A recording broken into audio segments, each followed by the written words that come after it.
would you restart the countdown? I know. Wait. We're going back for another countdown to 5 minutes. We are live. The broadcast is back. It's Thursday, 6:30-ish.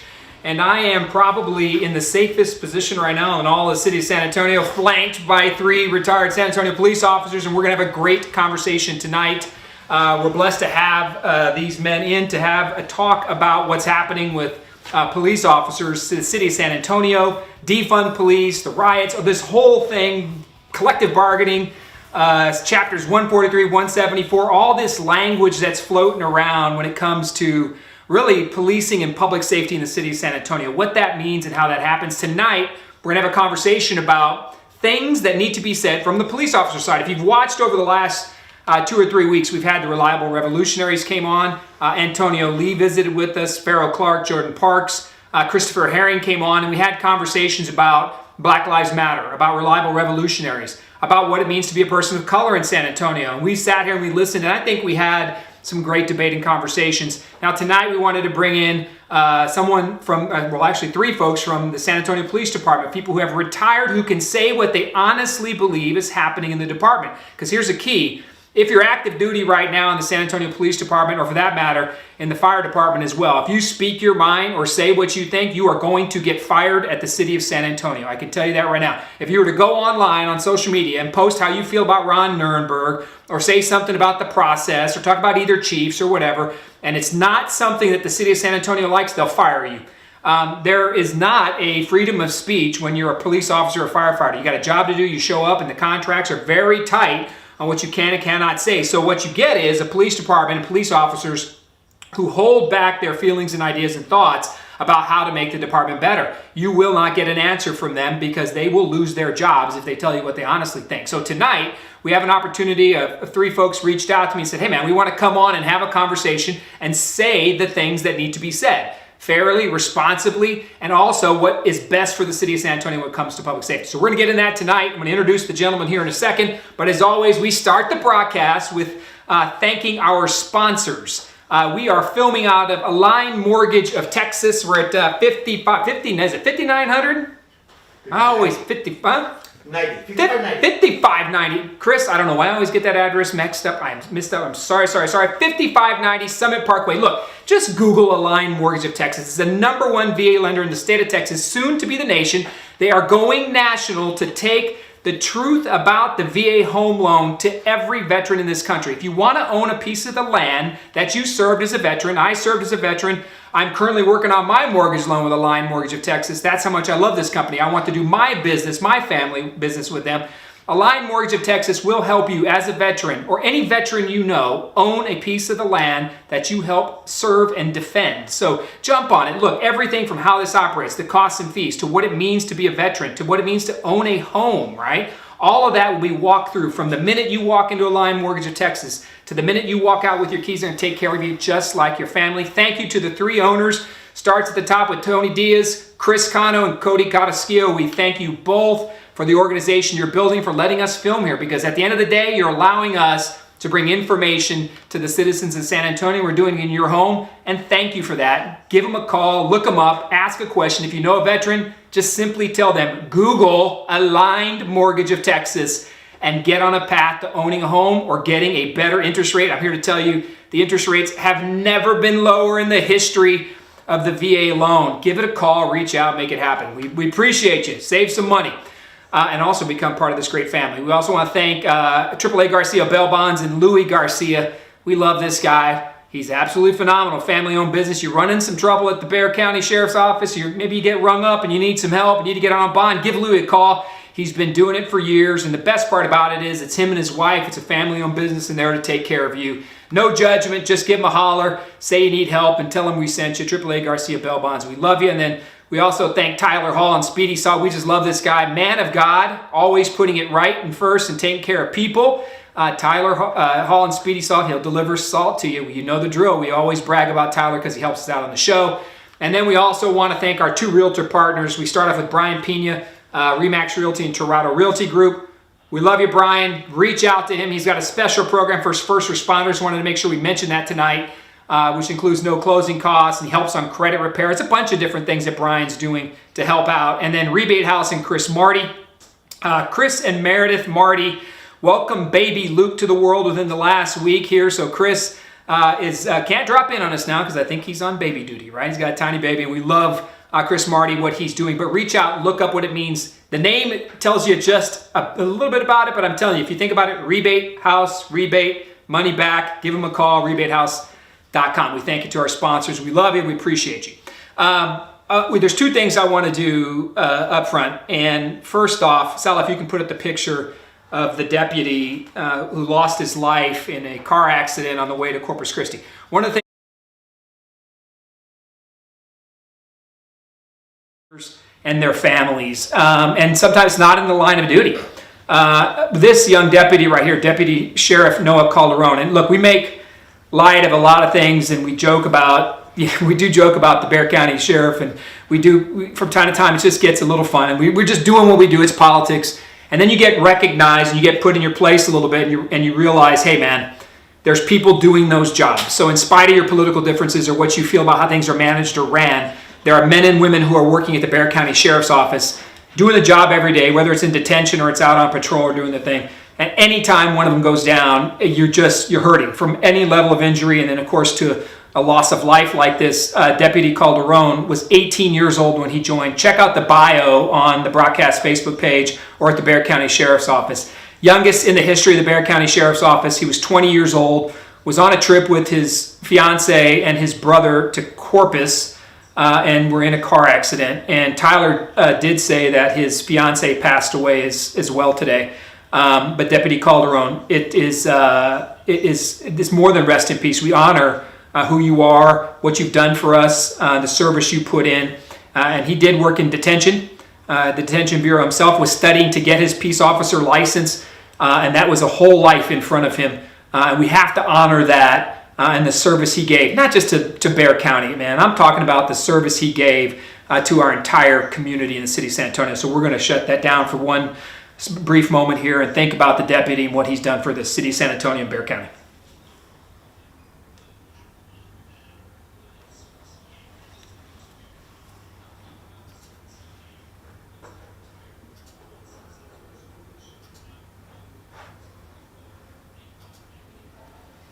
Thank you, Deputy Calderon. No, we appreciate you, and we will honor you in prayer. And we always want to start. We did say, Salo, we're going to start with the prayer. I do want to say a couple of words. If you're a believer in faith or God or any of that, join me. If you're not, be thinking about our city. But I want to pray real quick up front here.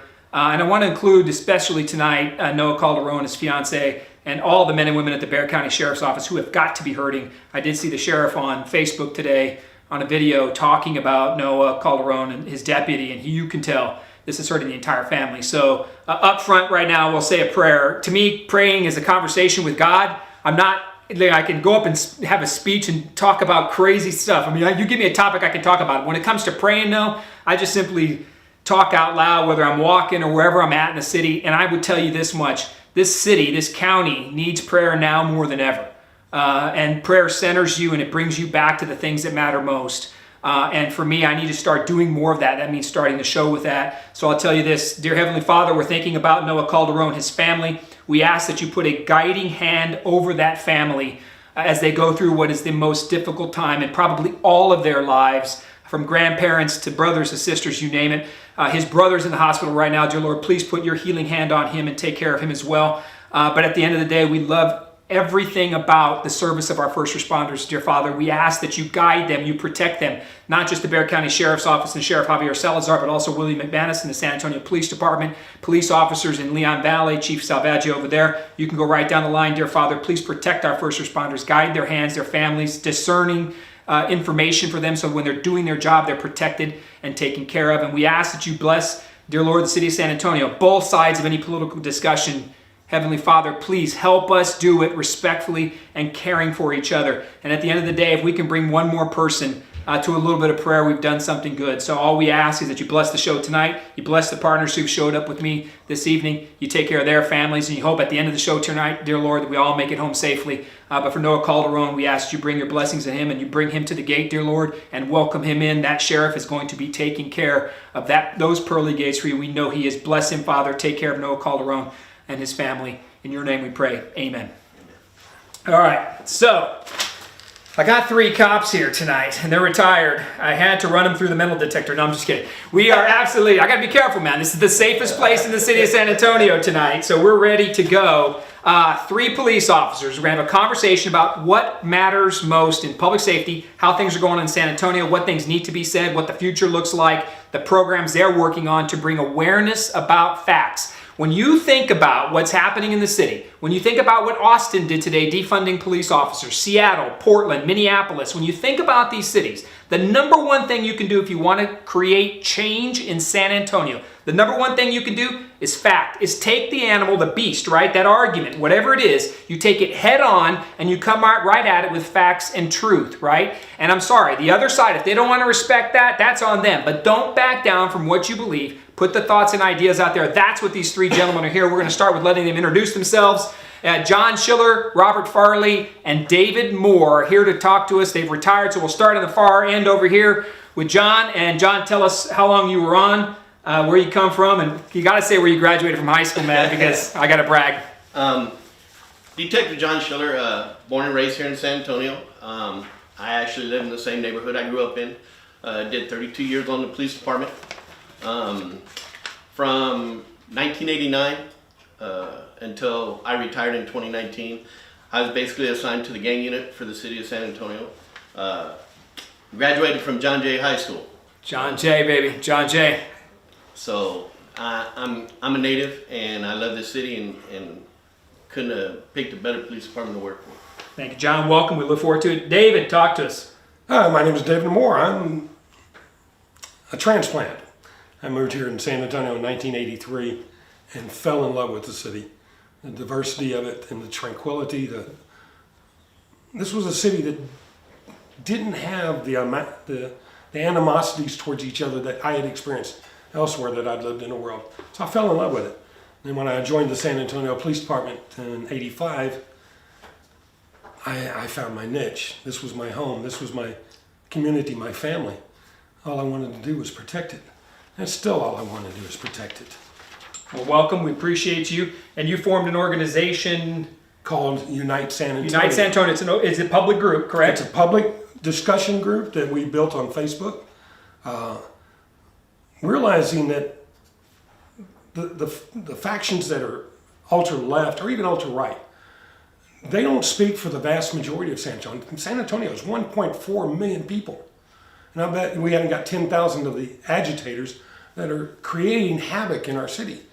I had started this group to give voice and give an opportunity to those people to discuss what they feel about what's going on and interchange with each other and find a mutual solution.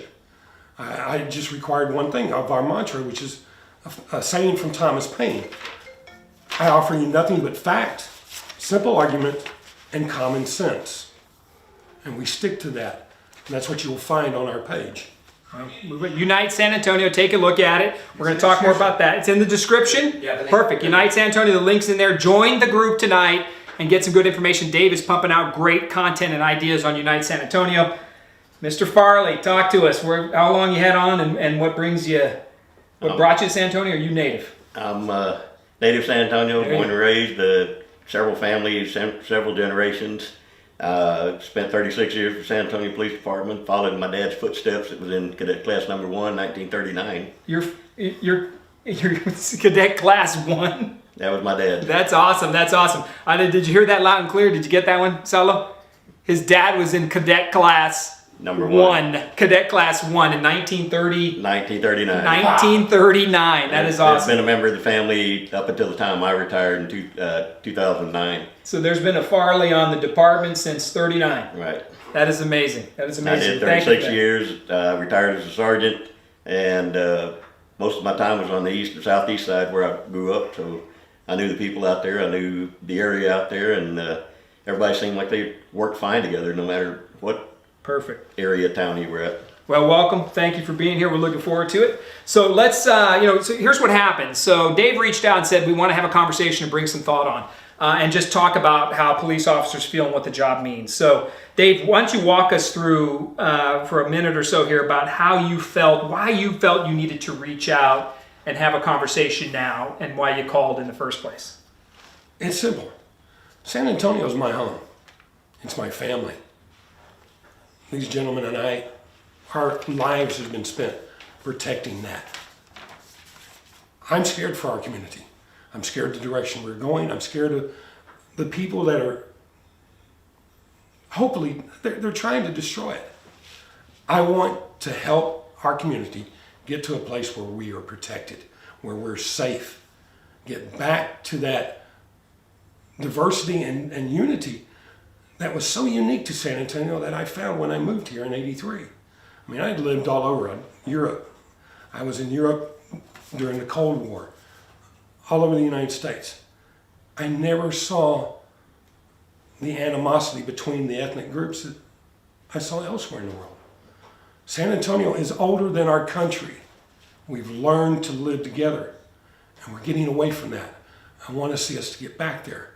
I want us to see us get back to being a community of citizens, and not just a few vocal, radical hate groups that are intent on destroying what we've had and what we can have again. Yeah, and I think, and it's an interesting point. It's interesting what you mentioned, and I think a lot of what has happened, and let's just delve into this for a minute here. I think a lot of what has happened, and we see people come on the show and we've talked to them, is that there's a movement, right? We'll take the Black Lives Matter movement, and that's what started a lot of this turmoil in our country, right? Minneapolis with George Floyd. So we saw what happened up there. We'll talk about that in a little bit here. But overall, what has happened is what started as a movement, right? And I tell you, I don't know a soul, and I say this all the time, that doesn't think Black Lives Matter. Everybody I know 100% says you're absolutely correct. Black Lives Matter 100%. Nobody thinks otherwise that I've ever met. That's not to say there's not racists in San Antonio.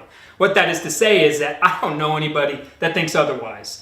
Right, but what I think has occurred over the last several months is, boy, there's Antifa, there's groups that have come out that are actively attempting to destroy, right, that are taking the message of potential police reforms, of police training and education, and taking those items and they've militarized it, right? So this has gotten way off the rails, and I think it scares a lot of people. So what I'd ask, John, you retired about a year and a half ago, right? So in a year and a half, this department is changed drastically, even a year and a half. Oh, yes. So what do you worry about for the department and the police officer right now, having you just retired a year and a half? What is so different now? How does it feel different to you? And what do you worry about for the frontline police officer who cannot say the things you're about to say? My biggest worry about the guys I used to work with. I worked with a lot of different ethnic policemen, different races, different attitudes, different kind of ways of policing. But not one time did I ever see any policeman in this city do anything about the race of somebody. I think our biggest thing about being policemen, and they can correct me if I'm wrong, is we don't look at a race when we're as a policeman, but we do look at people as criminals. Nothing irritates me as a policeman, and I'm sure they'll agree, is criminals who try to do something that violates somebody's family or something that they've worked so hard to get, and they go in there and commit a crime, and we go in there and we have to police that crime. We don't look at what color they are. We look at them as they're a criminal. Those criminals have to pay the consequences of what they've done. Not saying that we're going to go in there and just beat up everybody and take everybody to jail and that's it. That's not the way our police department works. What we do is we make sure that when we go into somewhere, if we get a call or if we're working on a case or something like that, everybody involved in that situation is safe. That's our biggest priority. The community is safe. The policemen are safe. Everybody's safe. You were in the gang unit, correct? I was in the gang unit. I was in the gang unit from 1989. Basically, it's changed names from 1989 to 2019. But I wasn't out there like Dave or the Sarge where they get a call to a place and there's a domestic disturbance or something like that. What we dealt with was the violent criminal acts that the gangs were involved in. Not just that, the dope dealing, the gun running, the human trafficking. We had all those kind of cases. So we weren't as lucky as a lot of the other policemen were, where they got to see a lot of good people. We didn't deal with those kind of people. We dealt with the criminals that were out there causing the violence, drive-by shootings where kids were being killed. Well, in San Antonio just experienced Well, it's the fourth highest murder rate in the country now. And I don't think it gives enough credit to the violent crime rate and the things that you as a gang officer had seen over the years. Same thing with SWAT and other organizations that live that every day. What people don't realize in the late 80s and the early 90s, we had more drive-by shootings per capita of people in San Antonio than LA, than Chicago, than New York. Meaning that there wasn't a day that went by that we didn't handle a drive-by shooting. Not saying that somebody got shot, but a house got shot at, a car got shot at, a group of kids were playing basketball, they got shot at. At one point, we were handling 37 drive-bys a day in this city. So our city, as much as everybody wants to say how beautiful and nice it is, it's a beautiful city. I love this city. But there's things that we don't let out there, so our community doesn't have to deal with it. We deal with it as a policeman. Yeah, so I like what you said right there. Just want to recap. If you heard what he said, number one, never saw race. You never knew an officer, right? I mean, did you ever encounter that in your time? So you said, never know race when I walk up on a scene. Your first words were, the first piece is safety, right? So when you're making a call, it's the most important. It's safety of all parties. Right. Okay. I just want to make sure you hear that loud and clear. But Sarge, you said something about domestic violence issues when you're making those calls. You've made those calls yourself. Oh, yes. So walk us through. There's a talk right now about wanting to defund the police, right? And defund the police can take on many shapes and forms. So don't get caught up in the talk, right? The catchphrase. Ask the questions. If they're taking money from the police budget, that's defunding. Don't give me any garbage about reallocate or put it over here or there or shift this or that. If you're taking money from the budget, you're taking money from police officers, you're taking it from public safety. Now, if you're taking from public safety and you got fewer police officers, fewer equipment, or let's say they want to send a mental health counselor out on a domestic call, any level of domestic call, you make that call, what does it feel like going up to a domestic issue with that giant unknown? Can you walk us through that? Well, you don't know if you're walking up to a gun. You don't know if you're walking up to a hostage situation. You don't know if it's just a typical little fight. Maybe one of them's left at the house and the other one isn't. Being somebody that's totally unarmed, trying to go up to a situation like that, what are they going to do? If something actually happens, they're going to have to call the police anyway. If you defund police, you're taking money from, it's not the salary as much as the number of officers. We've always been 200, 300, 400 officers short no matter what. And every time we have shortage of officers, they talk about adding more officers. We get another 70 or 80 officers per year retiring because of the morale problem. And when you have officers retiring already and they're leaving and you can't fill those slots, you could say, I'm going to add 1,000 slots. It doesn't matter. You need to fill the existing slots that are there because, like John said, it's the safety issue. The officer has to be safe, but by him being safe, he's trying to keep everybody else safe. If you go into a situation, we did have a family violence at the substations where it was a couple of volunteers and a police officer. The women could come in and talk to them in a safe environment. The officer would go with them to talk to families trying to handle situations that way.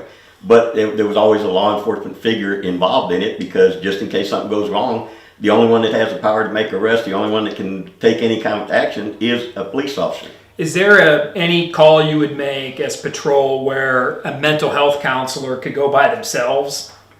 No, because you don't know what's waiting with the mental health individual. I worked in the school district for 5 years as a police officer. We went through training with some of those. I saw kids that were special needs. Some of them are great, but all it takes is one of them flying off the handle.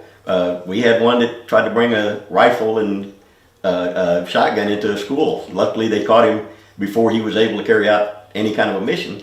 He was a nice kid. He was a big kid. He was oversized for his age, but it was still the idea that you go to talk to somebody like that and you don't realize he has weapons. So just to be clear, because there's a lot of talk about at the city council level and at the defund police, fix SAPD, we can take these monies away and put them into social services, and that there's a bulk of calls that can be made by mental health counselors, or community ambassadors. So but the end game, right? At the end of it, the final decision point is you don't know what in the hell you're coming up on. Right. And they said, well, you can send a mental health counselor out to a homeless situation.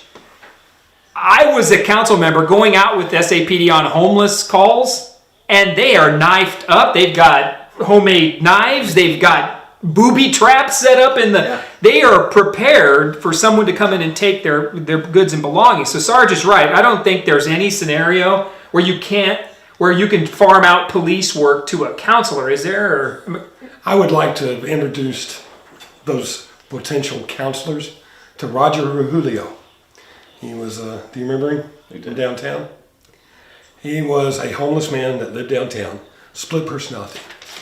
You didn't know whether you were going to encounter Roger or whether you were going to encounter Julio. My first encounter with him was a call to Channel 12 downtown. He was at their back door. He had cut his wrist and his face and was smearing blood on the back door and the security cameras, and had freaked out. At that time, he was Julio. Julio, you were going to fight. Period. If you came along and he was Roger, you wouldn't have to fight him, as long as you'd already previously fought him.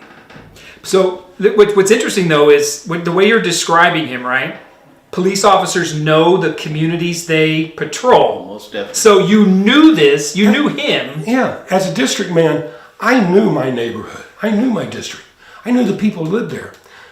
Another example, I had a couple.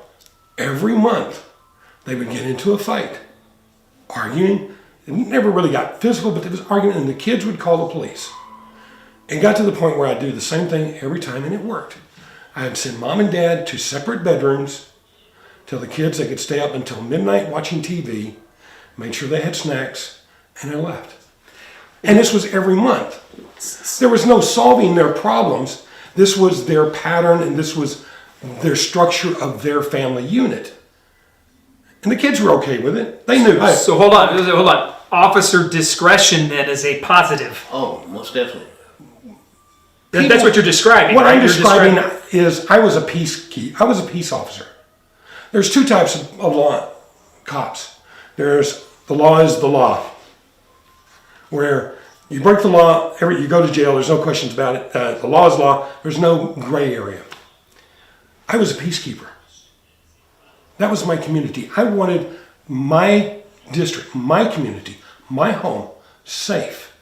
I kept the peace. And there's a difference between the two types of police work. Would you consider it a danger? John, chime in on this one here, because you said absolutely. I've always advocated when I was on the council and I was engaging the police budget and other items, that the more you turn the police officer role into a checkbox of items, the more you removed officer discretion, and that would be a bad thing. So what's getting really destroyed right now in the media is the role of the police officer to be a peacekeeper and to offer discretion. If you remove the discretion, you're not going to like that as a community. Now, Fix SAPD and all these other organizations, they want to make it simple, straightforward, minimal, and these are your box you operate in. But talk to us about officer discretion and what it means. Like Dave just described, a situation where he made the call. He didn't go and ring everybody up and go hands-on and put both parents in. I can give you a great story about this.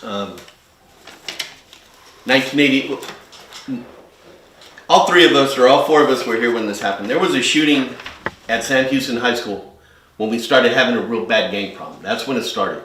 It was in the cafeteria. The guy gets shot as he's in the cafeteria. It was a big gang fight. And all of a sudden, they take this kid out on a stretcher, and as they're putting him into the ambulance, he's throwing up gang signs. And all of a sudden, everybody's going, "What the heck is this in San Antonio? We've never seen it. What's he doing? Is he a deaf kid? What's going on?" Well, it was a guy that I got to know on the east side that was a gang member. Talked to him almost every chance I got when I was working the east side. I wasn't lucky. I didn't have a little district to handle. We were citywide. There were 6 of us when this started.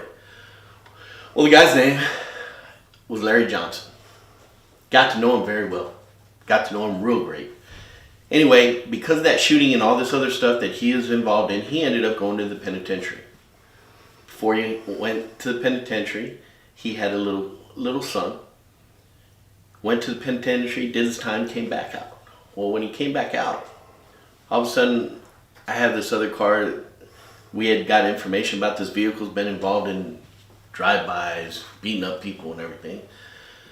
So finally we pulled this car over. We didn't have any information on the person. Find out, start talking to him. Well, it just so happens to be Larry Johnson's son.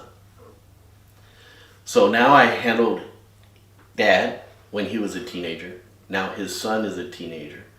And I started talking to him, and I'm like, first thing I was, oh, you're just like your dad. What's wrong with you?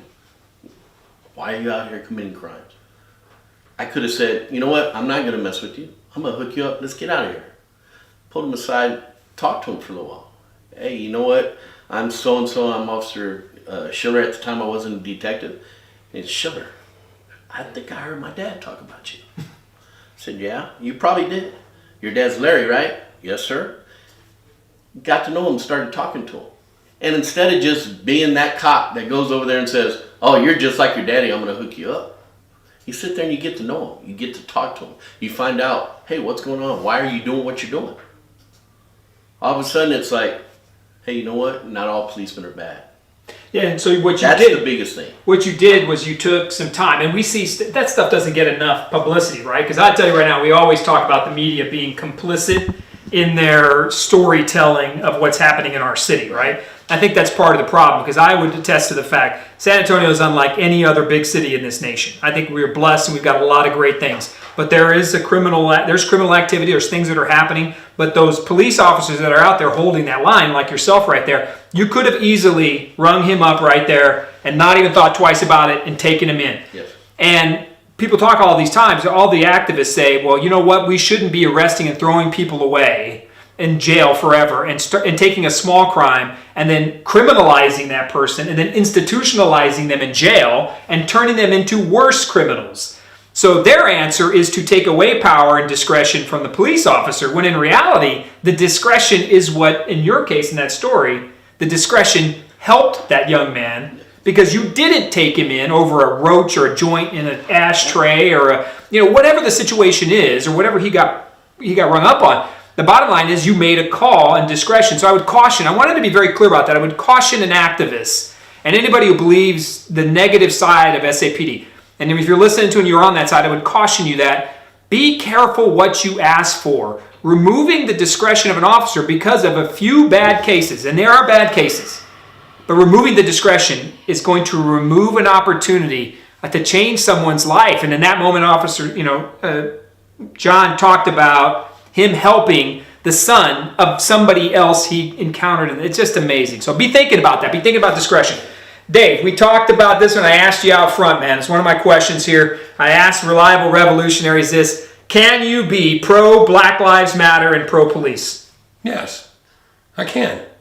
I have no issue with the black movement.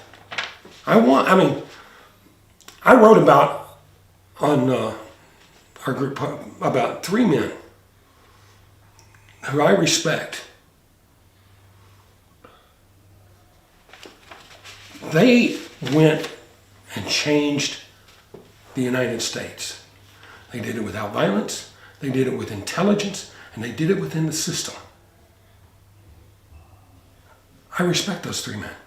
I admire those 3 men because of what they did, what they accomplished, and what they changed. I'm white, I shouldn't admire them, they're black. That's wrong. It doesn't matter your color. It doesn't matter whether you're black, you're white, you're brown, you're mixed. It doesn't matter. We have to find that center. Our society has a tendency to go from one extreme to the other. And in psychology, when I took police relationships in college back in the 70s, they called it the pendulum swing. You go from one extreme to another, and the pendulum never stops in the center. We've got to stop in the center. Black Lives Matter says police officers are out there, well, we're afraid of them, we're intimidated by them, they're going to kill us. Well, I asked them, are you not doing the same thing in reverse? We're watching young black groups attacking police officers trying to make an arrest. we're watching. Well, in this case, it's past that too, right? I mean, we talk about this. Not to cut you off right there, but you mentioned that. I mean, we see. I'm sorry. One of the most ridiculous things I see. Take Portland for example. It's white people doing all the protesting, and you got to call it what it is. I mean, they're attacking and destroying Antifa, attacking and destroying cities and police officers. So it's well beyond now the original call, right? You know, if you're afraid of us, have you not created that same fear in police officers? Yeah, yeah. Okay? You can't say that, oh, it's just one-sided coin. It is a two-sided coin.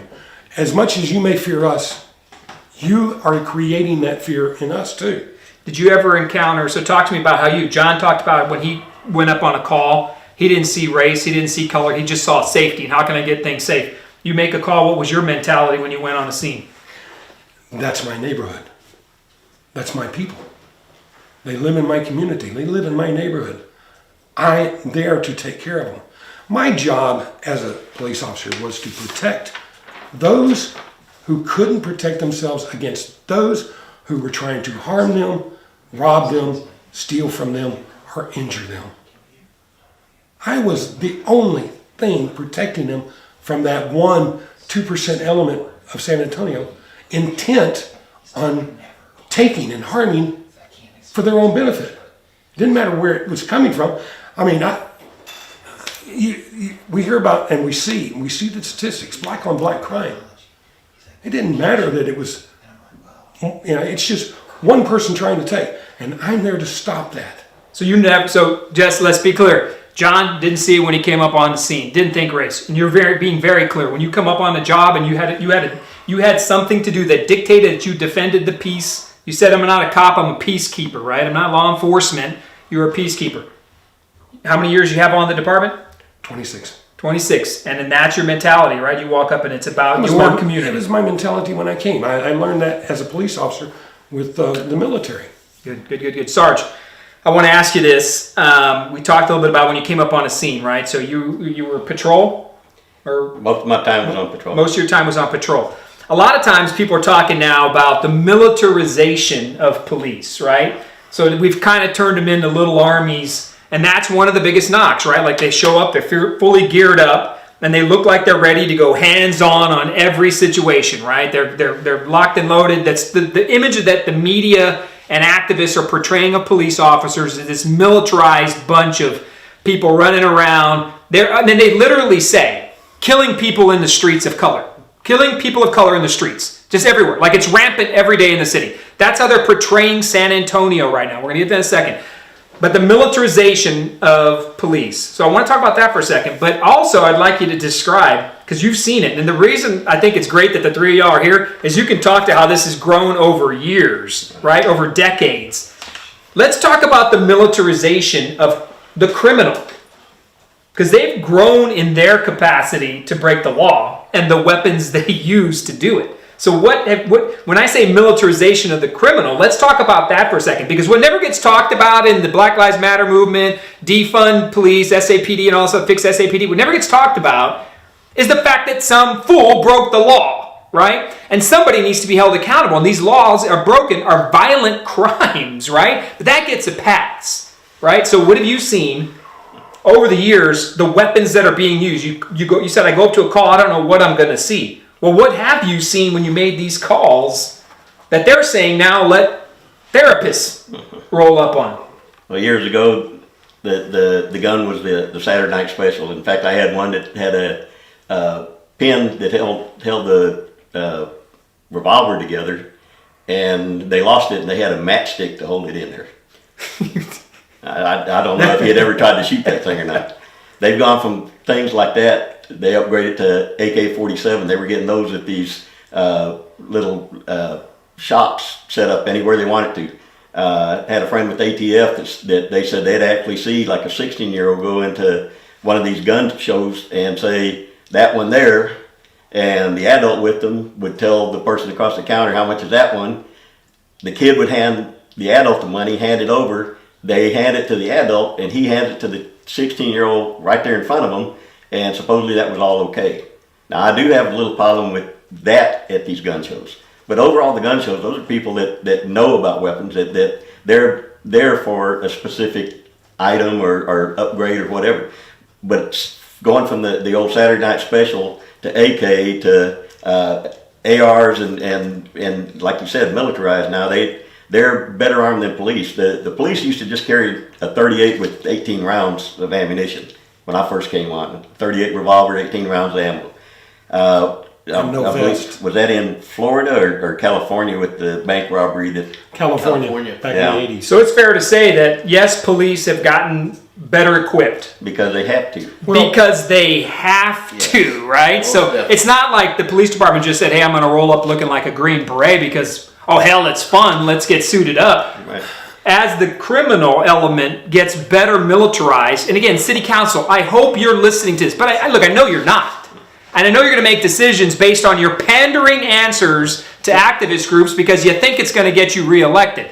That's not the truth here. Dig deeper. I want you to dig deeper. Please listen to the people that do the job and think twice. Don't just look at one side of the argument, because if the military, if the police officers getting militarized, right? If you want to use that term, they're getting better equipped. It's because you're seeing what? John, you were in a gang unit, man. What did you roll up on and see? You know, it amazes me that the community doesn't get the whole story about what's happening in our city. Our city's safe, no doubt. Our policemen do a heck of a job in our city. But if they would just one time go on to a search warrant that we ran as a gang unit, and we walk in this house, and there are anywhere from 19 to 35 weapons, from a revolver to an AR-15 to an Ingram fully automatic machine gun to, I mean, anything that you think of as a weapon that you've seen in the movies, they have on the street. And we're walking into these houses with our sidearms, and that's it. That's it. Except for some of us have the AR-15s now. The better equipped. But we have to do that. We don't know what's on the other side of that door until we get there. You've got to understand, every night a patrol officer gets dressed. He puts on his gun belt. He puts on his uniform. He puts on his vest. He's going out on a combat mission. He's been sent out there to find the enemy. The enemy is the people who commit crimes, who injure, who steal, who kill, who break into your cars. That's his job, is to go out and find these people and engage them. That's combat. These officers do it 24/7. Sergeant Farley did it for 36 years.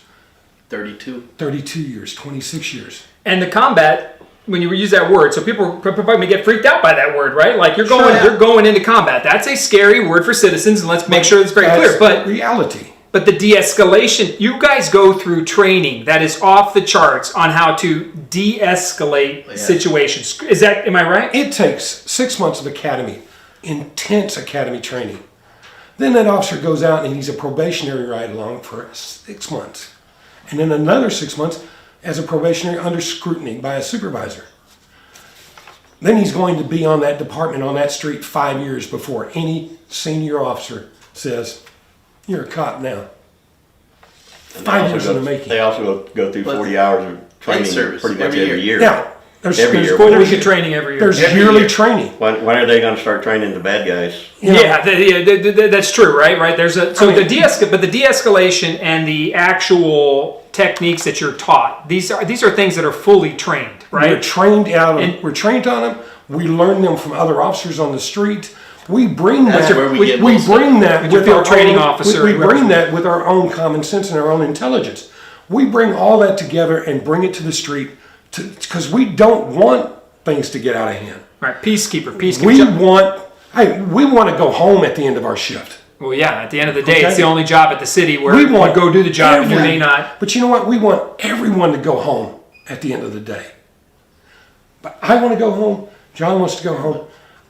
I want the people that I deal with, I want them to go home. Everybody needs to go home. But I have to suit up. I have to arm myself. When I came on, I was issued a bulletproof vest, or a bullet resistant vest. Bullet resistant. That would not stop anything. It was a joke. I still have one. Now just imagine that these calls that we're talking about here are made by therapists and or community ambassadors or whatever you want to call them. The police officer must always be part of the conversation. Dave, I want to catch you though, because can you put up those, there's the graphics on the can't wait. 8 can't wait. 8 can't wait. Put 8 can't wait up, because I want to talk about this. There's some things we need to talk about police contracts. So the movement is this 8 can't wait, right? That what this activists are saying is that the two police contracts, 143 and 174, one is collective bargaining and 174, 143 is civil service protection.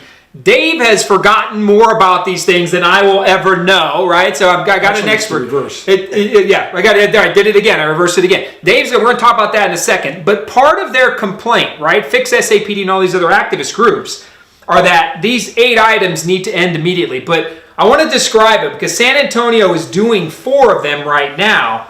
But these items are at the discretion of the chief of police, frankly. This has nothing to do with the contract in its entirety. So there are some things on here I want to take a look at. So it's banning chokeholds and strangleholds. These are items that they believe that they're fighting and complaining about the San Antonio Police Department.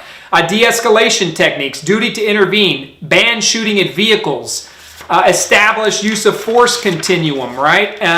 Warnings before shooting. Now go to the next one to see that the 4 San Antonio already does. This is very interesting. San Antonio is already doing 4 of these. But the ones they're not doing are, okay, we don't ban shooting at moving vehicles. We're going to talk about that in a second, though. We don't require all force use to be reported.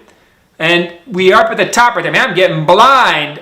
Require warnings before shootings and exhaust all alternatives before shooting. So these are the 4 we're not doing. But Dave. But we are.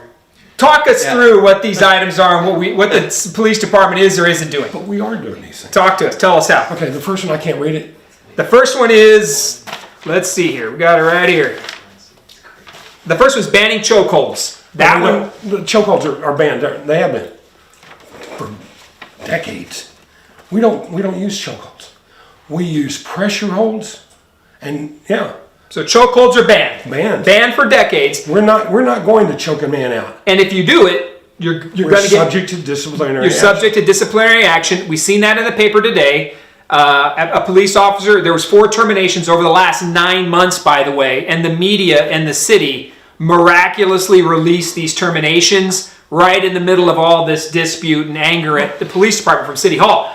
But terminations occur when you violate the rules. So banning chokeholds has been in effect for decades. Okay, activists, are you hearing that? If a police officer does it, they're gonna get, frankly, probably gonna get terminated like this last officer was. De-escalation. Do we require de-escalation techniques at the city? Everything about what we do is trying to de-escalate violent situations. And we do it by any means legally possible. Do you shoot at moving vehicles? Sarge, you were out there. What's the plan on shooting at moving vehicles? You don't fire a warning shot. You don't shoot a fleeing vehicle unless you are directly in the line of fire or where you're in fear of your life. If they're driving by you, if they've already passed you, no, you don't shoot at them. You're not in fear of your life anymore. And if it happened and a police officer was proven, what's going to happen to that officer if they shot at a moving vehicle out of? They're going to get some kind of discipline all the way up to getting fired, and some of them have seen jail time. Yeah, You've got to understand, disciplinary action in the department is anywhere from a slap on the back of the hand to an indefinite suspension, regardless of the violation. You could get caught speeding and get a traffic violation. You could technically be given an indefinite suspension for failing to obey the laws of the state of Texas. That's how broad that is. But sorry. I had a classmate working downtown, working with another classmate.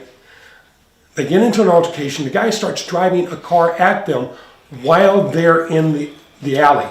There's no place to go. If they hadn't shot the driver, they would have been dead. The police officer would have been run over, right? Actually, 2 police officers. Do we, up here at the top, we also have require all use of force reporting. The department is pretty precise in its use of force report. So if a police officer engages use of force, John, you're just recently off. So what was the use of force? If you went hands-on with somebody, what would you have to do? There's numerous forms you have to fill out. Whoever does that use of force has to make a use of force form. That's not just our department. That's a federal thing that we have to abide by. But I wanted to go back to that de-escalation question that you had earlier. And I know these guys can answer this the same way too. You de-escalate the best you can. Sometimes you don't get that choice. You don't get that choice to say, Give them a calm warning. down, whatever. You have no other alternative but to react to the force that's given towards you. But that goes on to one of the things you're talking about, the continuation of violence. You may be walking into a situation that they're arguing back and forth, and in a split second, somebody pulls a gun. You can't, oh, well, let's talk about this gun thing. No, you don't have that time. I'm sorry. I But can't that's even what- imagine. But that's what they're warning. That's what they- that they think that's a we're plausible alternative. We're going to go from here to here. It's just- and then we're going to go to here, and then we'll reach to the gun level. No, that level of violence jumped 4 degrees or 40% in an instant. Did you ever discharge your weapon in the line? Yes, I was involved in fatality shooting back in 1989. And I gotta believe that you just had to do all you could to When just you get shot at first, you have you gotta have survive. To do something. You gotta survive, right? I- So somebody brought the force, and I'm not trying to Right. resurrect something that may have been difficult for you or anything. I'm just curious about that moment when you have to make that decision. This isn't something that's planned out, that you sit there and... This is what I was also going to tell you. That's part of training. Our academy and our police department do an excellent job of, number one, getting these cadets ready for when they go out on the street. But as a patrol officer already, when we go to in-service, we go through a day of tactics, tactical training, shoot, don't shoot, driving, all kinds of scenarios. They have a village where we go and we train in there. I'm going to give you a real quick example, and you can just think of this in your head. You get a call for a guy with a gun inside a bar. You walk in the bar. The bar's dark. You came from outside, so you can't see real well. When you get in there, it's super dark. All of a sudden, the lights go off and then back on. The lights come on. You got 5 people around you. Each one have a gun. They start shooting at you. What are you going to do? That's one of the scenarios that we go through. I used to teach kids to play the what-if game. When you're out driving around and things are slow, look at a situation and imagine a scenario and think about, what would you do? Think about what you're going to have to do, what you might have to do, what you might face. It's something police officers continually train themselves. We learn from our training academy. We learn from other officers. We learn from the stories that we tell each other over coffee. We're constantly learning, adding to it, because police officers have to be jack of all trades. But Sarge, I could add one extra to that. Have you given up that kind of training in retirement? No, When you sit down, you sit in the restaurant, you're facing the door, you're watching everybody come through. And when I walk into a uniform. situation, what if I walk into this place and there's an armed robbery going on right now? Yeah. What do I do? What do I do if I drive up and the robber's coming out? That's something that goes with you for the rest of your life. We don't change. My dad retired, Yeah. and 30, 40 years after he retired, he was still doing the same thing. Sarge, Sergeant Farley had a police officer. It's been a Farley on the department since 1939. His father was in Cadet Class 1. I can't believe that. That's an amazing story. But people are saying that the department is systemically racist. So I want to address that. You've been around this as a child. You watched your father do it. Retire from it. He did how many years? Right. He did 27. Okay, 27. So you yourself at how many? 36. 36. So talk to me. The argument, systemic racism, meaning it's just inherent. There's some council members that want to polygraph police officers to see if they're racist. They want to do things to stamp out this racism that's rampant, that people are getting murdered in the streets. I don't know. What do you think about that when they say I don't that? know where they come up with anything like that, because yes, back in the 30s, 40s, 50s, 60s, it was, the blacks were treated totally different. They had their own restroom. They had everything was totally different. Things started working their way out in the 60s and the 70s, and things were starting to come along pretty good. San Antonio has the biggest Martin Luther King March of the nation. One day every year, every race, every sex, everybody gets together for one big party that march arm in arm. Why can't you do that every day of the year? Yeah, man, it doesn't. It's 350,000 people, by the way. All right, and Every it's year it grows. so you grew up on the east side. You patrolled the east side. How was it over there? I mean, when you were coming up and you're doing your job, you know, there's stereotype. We talk about racism and stereotypical behavior and people stereotyping each other. It goes both ways. Right. I mean, you know, a white police officer shows up and at a call. There's going to be an immediate stereotype of you right there, right? You're never showing up at a. You don't see people. Everybody's individual. Everybody. No, Everybody. it actually on both sides. It depends on who you roll up on. Yeah. Everybody's got their individual. I mean, hatred is a learned trait. That's usually from parents. That's usually from I'm glad you said that. I worked I'm the glad east you said side. that. It's a There learned was a couple trait. of ladies that were seniors back in the 80s that I'd go by their house at least once a week because they fed me, they gave me cookies, they treated me like a son. Yeah. We're going to talk about the contract because I want to wrap up with some talk about the contract. We got to get that in a second. But Sarge said something that was huge right there. Hatred and all this stuff is a learned trait. You have 3 or 4 year old kids playing together. They may notice Yeah, that the skin's a little different, and so but they play together. They're not going to want to hear this, right? I get it, but I'm going to proclaim it anyways. Faith and prayer and rejuvenating the family are a lot of our answers to San Antonio's problems. Good Lord. That's where it the begins. family unit is gone. It's destroyed. It's a solution for And it's a big solution for our nation. Let's talk about family unit for a second before we get into the contract, because police officers, I guess, you don't ever see anybody on their best day, right? Like, you're not showing up because they had a great day and it was a graduation. You just showed up because they needed a police officer there to help at the graduation, right? Not Only necessarily. if you do it upon yourself. Not necessarily, because You're not called. That depends on what kind Mother's of call Day, Mother's Day, East Side. I roll up, I get sent to a call for a shooting in progress. At a Mother's Day celebration, 2 brothers killed themselves. Oh my They God. shot each other. Again, never know what you're going to... At a Mother's Day celebration for their mother. So have you seen the family deterioration over your yes. guys' careers? Let's talk about that for a second, because this you won't hear on KSAT or in the Rivard Report or at the Express News. John, the family deterioration, have you seen it gotten worse over the span of your career? It's a tough question. It's almost hard to describe how it's gone down. I remember when I first came on, and I was on patrol for a short time, but I was on patrol. Get called over there, and you get called to the house. Sir, my child doesn't want to go to school. How do I get him to go to school? Well, you're the parent. You tell them you go to school. You take them yourself if they don't want to go. They don't want to go. I'll go get them. I'm going to take your child to school one day. But from here on, it's your turn. This is your job to take your son, your daughter to school. So I go upstairs, sure enough. I walk into the room, and this is no lie, from floor to ceiling on all 4 walls is nothing but graffiti. I get the kid up, and I said, come on, we're going downstairs. You're going to go to school. I'm taking you to school. We get downstairs, and I stop before I go out the door. And I said, have you been up in your son's bedroom? Why? There's graffiti from head to toe in your own house. This isn't outside on a wall. This is in your house. You've never seen that?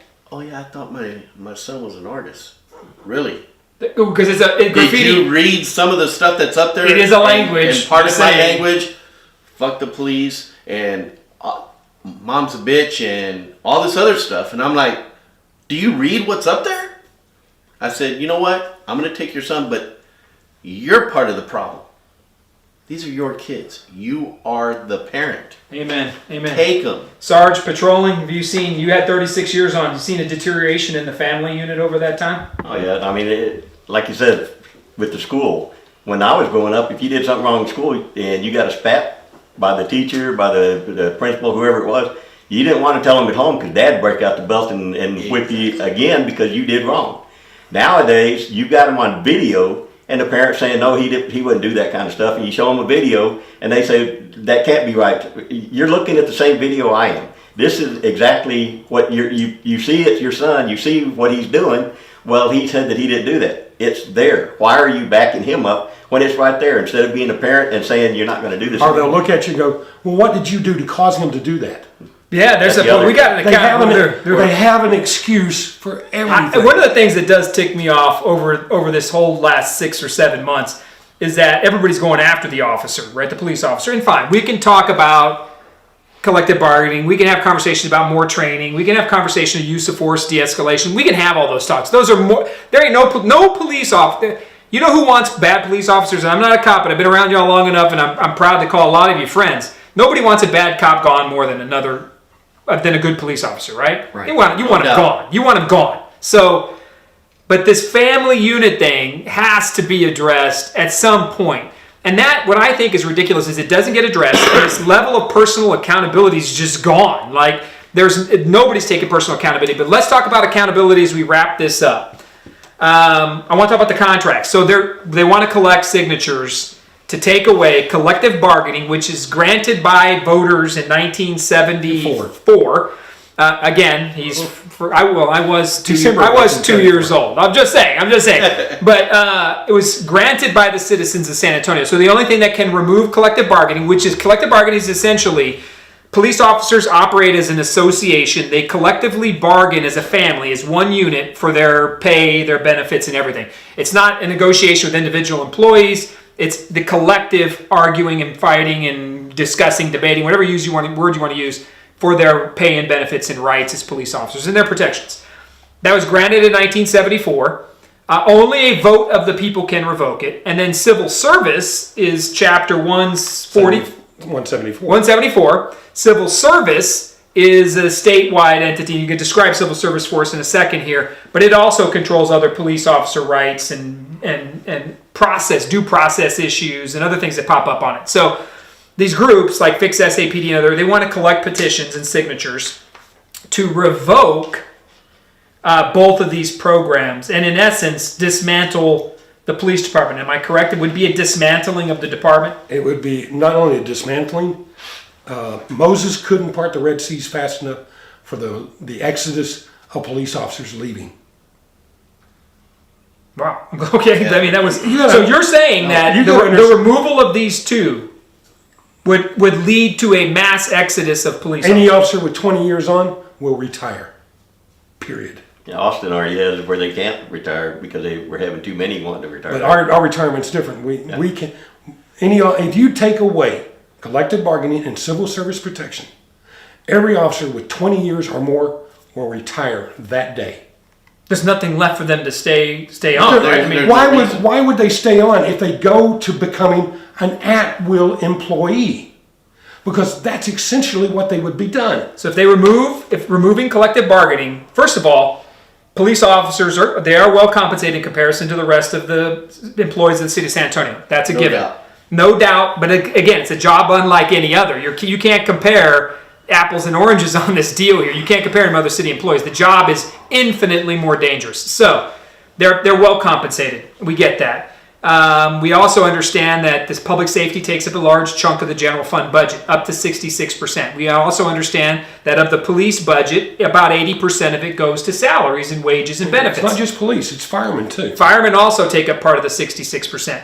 But the police budget, right, 80% of it goes to pay and benefits. But what people choose the San Antonio Police Department. If you pay less, what kind of police officer are you going to get? Well, look at it this way. If you get anybody. We have a pay and benefits package that is competitive with the rest of the nation. And so we were able to bring on officers who are qualified, intelligent, common sense, good quality people, most with bachelor's degrees, many with master's degrees. We even have officers on this department with doctoral degrees. We are a highly trained, highly skilled, highly educated department.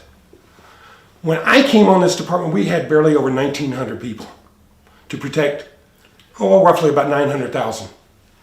We are now nearly at 1.5 million, and we have less than 2,200 officers. Yeah, the police department, by the way, don't talk about, you're trying to defund an already underfunded police department. We are the We seventh have largest. 1.4 officers per 1,000 people in this city. 1.4 policemen per 1,000 people. So if there's 1,000 people in a parking lot Actually, it's that are going to one sit officer. there, it's not. It's more than 1,000. it's actually a higher number than that. And they're not all working That's at the what same it time. was. It's actually. But- 10,000. and, you know, It's Dallas one- did- Yeah, It's 10, one I'm sorry, point. It's 1.4 to every 10,000. 10,000 citizens. 1.4 police officers to every 10,000 citizens. Dallas, right, slightly smaller city, has 500, 600 more police officers in San We're Antonio. the seventh So- largest city in the United States, With the smallest police and of department. the top 10, we are the smallest. Yep. How can you even I don't see how people even fathom taking away from what we already have and reducing it and expect to maintain safety. Yeah, but how hard is it? So Austin today, by the way, defunded their police department to remove $150 million from their And police Austin department. is going to look like Portland. Austin is going to go off the deep end. I worry about defund police for San Antonio because I think it's just going to open the doors to a crime wave unlike anything we've ever seen. So you've seen it. there's the graphic right there. You've Austin City seen Council it. votes. You've seen it in Portland, in Seattle, Louisville, Detroit, Chicago. They're imploding. The cities are imploding. They look like bombed out cities in Syria. Well, and I think, you know, when I talk to people about it and they say, look, man, we need to defund the police. We need to reallocate resources. You remove police officers from the game, right? You take them off. First of all, if they get the signatures, which by all means, we've talked about this, they'll get the 20,000. I mean, who knows how they'll get them, but they'll figure out a way to go out and get the signatures. This thing's going to a vote next May, right? If they get 85, 90,000, then they get to take them all out, right? And they'll have an attempt to put this to a public vote. This is this is a systemic change in our city to eliminate these contracts for police officers, because if you do, you don't just lose pay and benefits. You lose hiring standards, right? And they've already changed those. And these hiring standards dictate that there are people of color on the department, that they promote people of color on the department, right? 143 sets the parameters for our contract negotiations. That's chapter 143 for contract negotiations. Everything that is written or discussed in our contract negotiations is set in 143. The parameters, the boundaries of it are in 143. Everything. So if you take away that, and there's nothing left.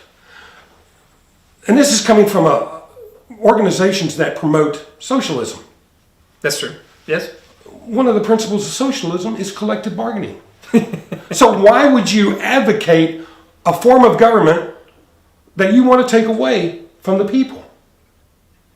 Well, you can give them the vote. So, look, you as citizens will have the right chance. You have the last chance. You have this last say at the word, right? So you'll make the call in May of next year when these activists get their signatures. And I always tell people this, and I want to wrap up with this one before we go into, I want to have one final question for y'all, but before we get to the final, I would say that the majority of the citizens of San Antonio aren't with defunding the police. They're not in support of taking away this budget or sending out community ambassadors or sending out therapists. And I think that the vocal minority has the voice at City Hall right now. And that's not representative of the entire city of San Antonio. So, Sarge, how were you treated out in the community when you did your job? The good stories of how citizens treat our police department. How do you feel about, I'm not saying put a percentage on it, but what part do you think support police in this city? Like we've been saying, San Antonio is different than any other city anyway. It's always been kind of a laid-back country atmosphere type, and everybody seems to get along. You're going to have crime wherever you go. But working out on the east side of San Antonio, even the criminals, for the most part, had respect for the police department. Now that things have turned around to where the police have to step down instead of stepping up like it used to be, they're figured they got the upper hand, so they're exerting more force against the officer. That puts the officer on alert that now he's trying to de-escalate while the criminal is escalating, and that causes even greater problems. If you let a policeman be a policeman again, quit trying to back them down, quit trying to put them in a corner, quit putting chains on them, let them do their job that they have to do. I understand people will be mad about it, But if you want to get this place back where it belongs, let the police be police. Grow a backbone. And bad police officers? Bad police officers will finally show themselves. When you get ready to get on the police department, you take a written test, you go through psychological testing, you go through training, you go through scenarios, you go through a board, you go through 6 months of training, you ride with another officer. Somewhere during that time, if there's a bad officer, they're usually eliminated. Somewhere, at one time there were about 3,000 or 4,000 people would apply for the police department. They were looking at 3 or 4 every 100 people that they went through to try to get them on the department. Now, somebody comes on the department, they're a great officer. Everything's running, everything they do is above board. One time, for whatever the reason is, that they go off on the deep end, whether it's a personal issue or whatever might happen, they did something wrong. Well, you can't go back and say, this officer has always been that way, or I suspected him of doing that. Because if I suspected an officer of doing something, and I don't have enough probable cause, it's the same thing as me coming to you and say, I think you're a burglar, so I'm going to put you in jail because I think you're a burglar. I have to have probable cause. I have to have all of my evidence in order to pull anything against you. You can't just pull somebody off the street because you think that they may do something. You have to wait till they finally do something. When they do, John and David will tell you, another officer is the first one that would, if it's bad enough, we'll put the cuff on them ourselves. Yeah. It's not, and there were times when I did it, when officers were, I didn't like what they were doing, or I didn't feel like what they were doing was productive. I'd pull them off to the side and say, hey, look, man, that's got to change, or you can't do that. Or think about what you're doing. We, regardless of what the public thinks, police themselves.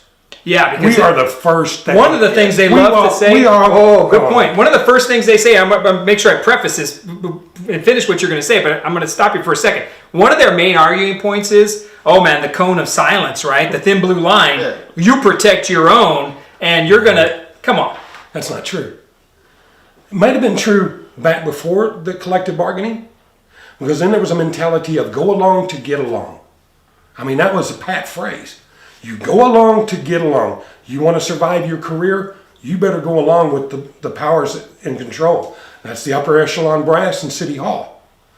Collective bargaining ended that. We now had protection. And I guarantee you, a police officer is... that's a good point, Dave. A police officer who is doing wrong, if he's crooked, he has no friends. Not on our department. There you go. I'm glad you said that. Not on our department. Because we suffer his criminality. And I don't want to. And I'm not going to. John, you inching up over there. You got something you want to say on that before I do the final question? We've got one more question, Sal, then we'll be wrapping up. One thing that the general public doesn't realize is that if I'm going to a scene and I got Dave with me, and Dave does something that, number one, makes him look bad. Not me, but makes him look bad. Then it continues, and then it goes from him to making us look bad. Then it goes from us looking bad to the whole department looking bad. You don't think I'm going to pull Dave to the side and say, look, man, I'm telling you, you think I get pissed off at criminals? Give me a bad officer that makes me look like a total jerk out there. And if I don't pull him aside, guess what's going to happen? His attitude, one way or another, is not only going to get me hurt, it's going to get him hurt, it's going to get another policeman hurt, and then it's going to start getting the citizens hurt. Citizens don't deserve to be hurt, not by one of us. That's why we're here. Is to protect those citizens. And why would we do something? Why would we allow something, even if it's in our own right? Why would we allow it that's going to hurt our citizens, our family? We are, the three of us, every police officer who puts on the uniform and the badge, we are protectors. Our whole attitude, our whole personality, everything about us is to protect, regardless of who is trying to harm someone else. Let's thank you. That's a good one. I'm gonna wrap up with the last question. All right, we'll start with John. John's like, oh man, not me. You'll be the first through the door on this one, John. So what do you worry about for the police officers that are out there today? What do you hope happens for them? You just left the department about a year and a half ago. You retired. So what are you hoping for the officers that are out there now? Because at the end of the day, you're still brothers and sisters out there. Oh, no, I don't care if you're retired or not. Yeah, it's a family. It's always been. What do you worry about for them? My biggest worry, and I know this sounds bad for the community part, is another officer losing their life to something that shouldn't happen. If that it's kind of hard to describe. What needs to be understood, and I can't tell it enough to friends, to family, and everything else, is that people have to start they have to accept the consequences for what they do. Meaning that if you break the law, if you do something, whatever it is, as long as you cooperate with an officer, you're going to be okay. What I mean by is that person goes home, the policeman go home, the community goes home, everybody's safe.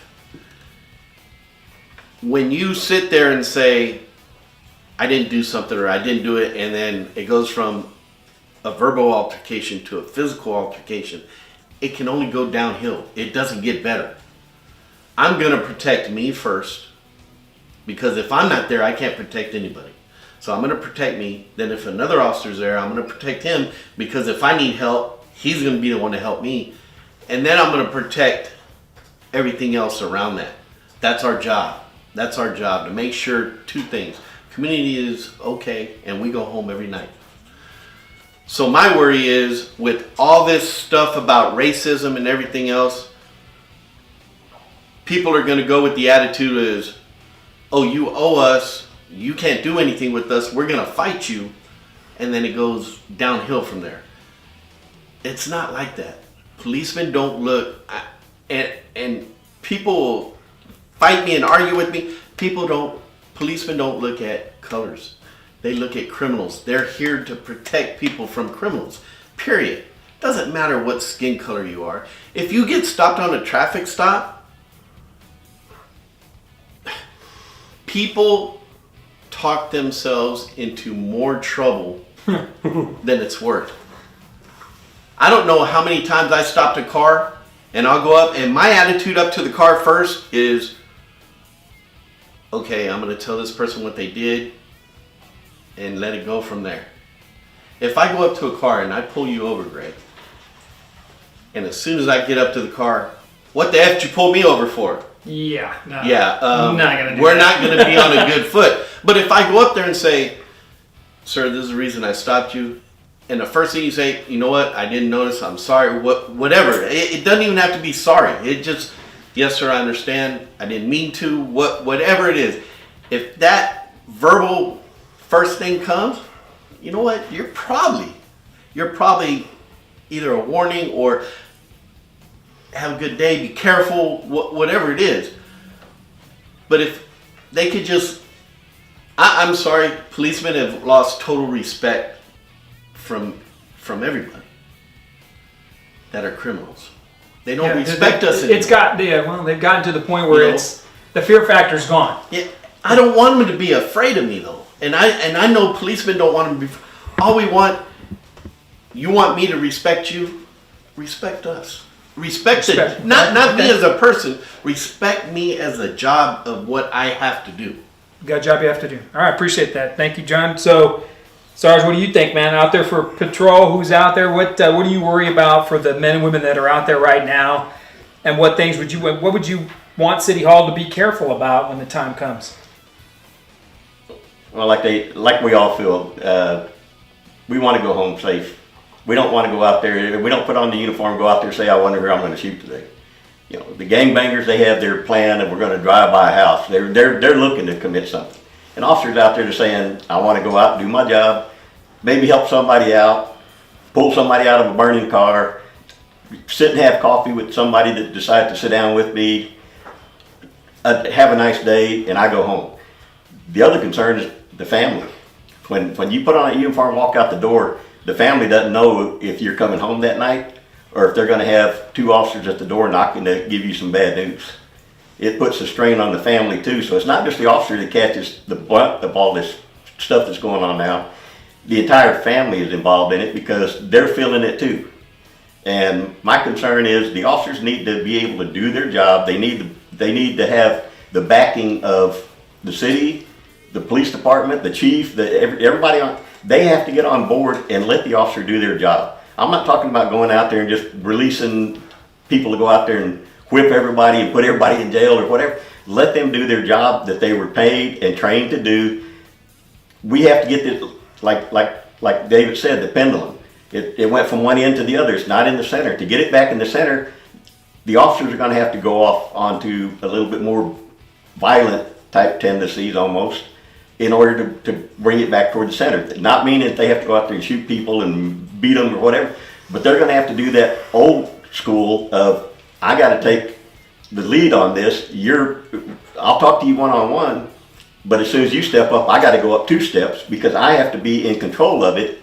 I have to have the situation under control. Right now, the officers cannot do that. If they do, they're called in, they're suspended, they're chewed out, they're given written reprimands, whatever else, saying don't do that. Well, do you want me to do my job, or do you want me to just sit there? No one's giving the criminal the written reprimand or telling him to de-escalate. The criminal doesn't have to go through any kind of 40-hour in-service like officers. They have their own training. They don't learn about de-escalation. Yeah. They learn about how to escalate things because that's what they sit around and do. All right, I appreciate that. Thank you, Dave. Talk to us. Give me a minute on what we got to do. What would you want for your fellow police officers that are out there doing the job right now? What are you worried about? I want them to have the ability to do the job. I don't want to see another officer shot in the back of the head while he's writing a report, or sitting in a Church's Fried Chicken, picking out a wedding, an engagement ring for his fiancée, get shot in the back of the head. And I've seen both. I'm tired of police officers being shot, and the public going, eh. Just a cop. I'm tired of the media creating lies and animosity towards police. I want to see the media start being held responsible. A lot of what is going on in the rest of this country it's because the media has stirred the pot. People have died. Businesses have been destroyed, and I put the blame on the media. I want to see an accountability. Get back to telling the truth. Get away from yellow journalism. Quit making the story. Report the facts. Report the truth. They don't do that. I want to see the community step up and step up behind their police officers. When they say it's a thin blue line that is keeping back the criminals, look what's happened in Portland, Seattle, Chicago. When that blue line breaks, that's what happens. Soon to be honest. Anarchy. That's where we're headed.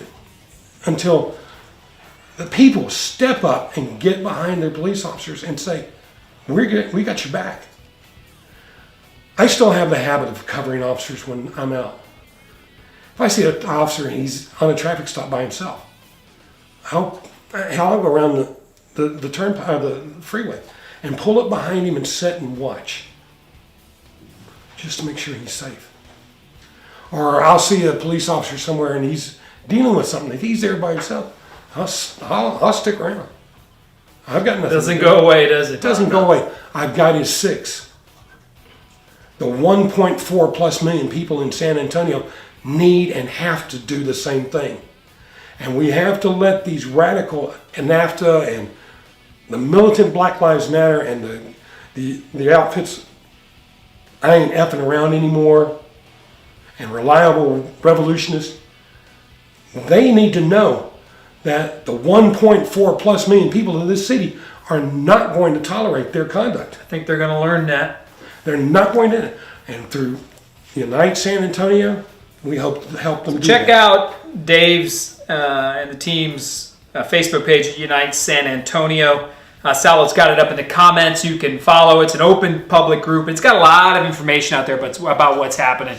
And at the end of the day, I'm just a former politician and elected official, and Guy does mortgages, and I got a family of 5, and I go about my day every day. So I don't know, other than my relationships, what happens at the San Antonio Police Department. And that's why I was excited tonight to have these conversations, just so we can hear from people, period. I can't tell you how many police officers have told me that are active right now doing a job that have said, I wish we could say what things are really like. Man, and we've gone way over time. We could probably talk for another 2 hours about the garbage that goes on at City Hall and how that lack of respect for police officers and the job itself. Look, you don't even have to respect the police officer. Fine.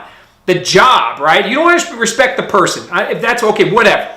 But the job of law enforcement and public safety, that is, City Hall has lost track of that. And when you see it as, and this is true for Austin now, and I'm going to draw this distinction.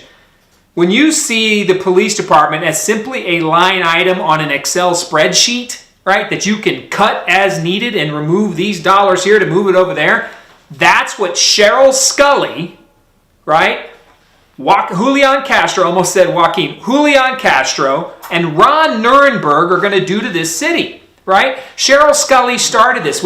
She wrote a book called Greedy Bastards, right?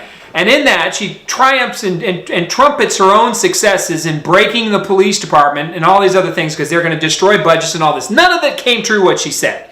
But nonetheless, she wrote a book about the San Antonio Police Officers Association, how great she was in accomplishing her tasks and destroying and taking money from the police budget. What that is, and nobody knows about this because nobody talks about it. Scully canceled at least 3 cadet officer classes 5, 6 years ago now. Canceled them. Because she wanted to prove a point and start pulling money out of the budget. And in canceling those police cadet classes, she's driven this city further into public safety crisis because we don't have enough police officers on the street. Now you'll hear City Hall say, oh, we're fully staffed. It's bullshit. We're not fully staffed. We're retiring people 80 to 120 on an average per year. Police officers are retiring. And if they go out and take away collective bargaining and civil service, or one of two, be prepared for a mass exodus. What's going to happen in Austin and what you're going to see is that place is going to implode, right? It's going to implode because nobody's there to do the job. Can't send a therapist out there to handle 99% of these calls. The therapist is, guess what? They're going to call the police, right? Because they're going to roll up on a scene, something bad's going to happen to them, and they're going to have to get on the phone and call the peacemaker, the peacekeeper, right, in to do the job that they should have done in the first place. Now, that's not to say police officers don't need more training.